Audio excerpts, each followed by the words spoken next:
Hi guys, happy Sunday. ఈరోజు మా ఇంట్లో పన్నీర్ బిర్యానీ అనమాట.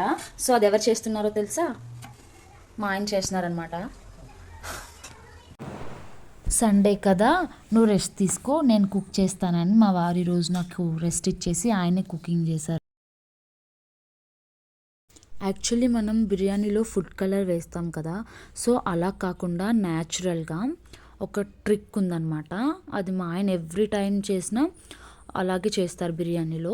అదేంటంటే కొంచెం నెయ్యి అండ్ కొంచెం పసుపు వేసి దాన్ని బిర్యానీలోనే కొంచెం అలా బాయిల్ చేసి ఆఫ్టర్ ఒక 5 మినిట్స్ తర్వాత తీస్తే అది వాటర్లా అయిపోతుంది అనమాట. అది మనం బిర్యానీ మీద ఇలా వేసుకుంటే మనకి ఫుడ్ కలర్ లాగే టెక్స్చర్ వస్తుంది.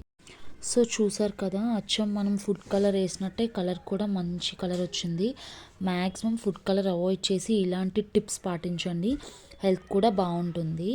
సో ఇక్కడ అనమాట మనం రైతాకి అరేంజ్ చేసుకుంటున్నాము. చాప్డ్ బాగా చిన్న చిన్నగా చాప్ చేసిన ఆనియన్స్, కొరియండర్, కొత్తిమీర, కరివేపాకు అన్నీ చిన్నగా చాప్ చేసుకోవాలి. ఒక పెరుగు ప్యాకెట్, సాల్ట్, కవ్వం, ఒక బౌల్ అనమాట. ఎవరికి నచ్చిన స్టైల్లో వాళ్ళు చేసుకుంటారు. మాకు నచ్చిన స్టైల్లో మేము రైతా చేసుకున్నాం. కొంతమంది మిర్చి వేసుకుంటారు, కొంతమంది క్యారెట్ కూడా వేసుకుంటారు. మాకు ఈ స్టైల్లో ఇష్టం అనమాట. మేము ఈ స్టైల్లో చేసుకున్నాం, బాగా వచ్చింది రైతా. సో చూసారు కదా, బిర్యానీ యమ్మీ యమ్మీగా అయిపోయింది, రెడీ అయిపోయింది. తినేయడానికి కూర్చున్నాము. సో మంచిగా వచ్చిందనమాట. ఇద్దరం చాలా ఎంజాయ్ చేస్తూ తిన్నాం ఫుడ్ని కూడా.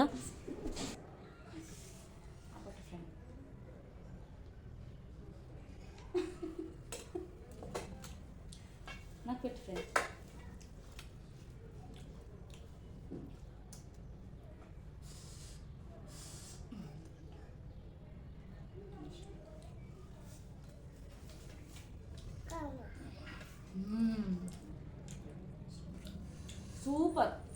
ఈ వీడియో మీకు నచ్చినట్లయితే don't forget to like, share and subscribe to my channel. Bye bye.